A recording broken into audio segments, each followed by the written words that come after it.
मुबारक हो, हुक्मरानों मुबारक हो। इस देश को बर्बाद करने की पूरी तैयारी आप लोग कर चुके हैं। जो इस देश में 1947 से लेकर के आज तक नहीं हुआ, उससे बड़े तांडव की तैयारी की जा रही है। संभल में जो कुछ हुआ 4 दिन पहले हमने देखा, उसमें 4-5 मुस्लिम नौजवानों की जान चली गई। अब लग रहा है कि बड़े लेवल पर किया जाना तय है। दुनिया भर में जिसका नाम है, भारत की केवल मैं बात नहीं कर रहा, दुनिया भर में अजमेर शरीफ दरगाह का नाम है। ख्वाजा मुइनुद्दीन चिश्ती की उस दरगाह को अब हिंदू मंदिर बताया जा रहा है और उसको लेकर के बाकायदा हिंदू सेना ने आज ही सुबह कोर्ट के अंदर याचिका दी और आज ही सुबह, आज शाम को 5 बजे कोर्ट ने ऑर्डर दे दिया। अब उस पर सुनवाई होगी साहब, और उसके बाद सर्वे, और सर्वे में फिर वही होगा जो संभल में हुआ। मतलब आप सोचिए कि इस देश में आग लगाने की, इस देश में दंगे कराने के किस लेवल पर तैयारी चल रही है।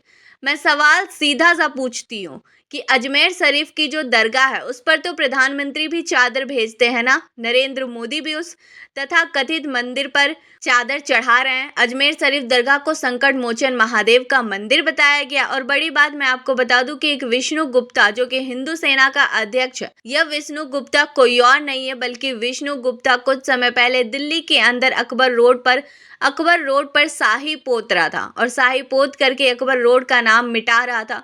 और उस वक्त में एबीपी न्यूज में एक पत्रकार है, उन्होंने इनसे सवाल पूछा कि अकबर की सेना में कौन था, यह था वह था, और जैसे ही दिल्ली पुलिस के 2 जवान उस जगह पर तैनात रहते हैं, नॉर्मली वो आए। और यह जो याचिका जिसने डाली है ना, हिंदू सेना का यह विष्णु गुप्ता, यह भाग गया वहां से। यह दिल्ली के अंदर अकबर रोड की कहानी मैं आपको बता देती हूँ। पहले आपको तस्वीर दिखाती हूँ, एक बार तस्वीर स्क्रीन पर देख लीजिए।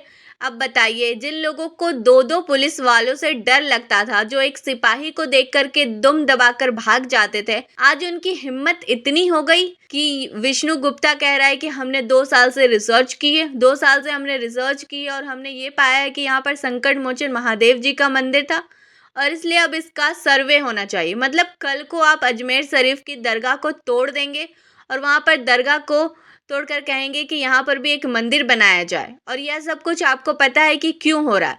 यह DY चंद्रचूड़, ये नाम याद रखिए एक बार जरा। DY चंद्रचूड़ साहब ने जो 2022 में ज्ञान व्यापी मस्जिद के सर्वे को लेकर जो कहा था, उससे पूरा रास्ता खोल दिया गया। और इसके बाद में अभी भी यह मामला यही नहीं रुकने वाला है। इसके बाद में कुतुब मीनार, इसके बाद में ताजमहल, इसके बाद दिल्ली की जामा मस्जिद, और इसके साथ साथ कोई 3000 बताया गया, कोई 4000 बताता, कोई 5000 बताता, कोई 1 लाख बताता। इन मस्जिदों का अलग अलग जगह पर सर्वे होगा साहब। इस देश में मतलब अब कुछ नहीं बचा है, अब आपको कोई काम नहीं है।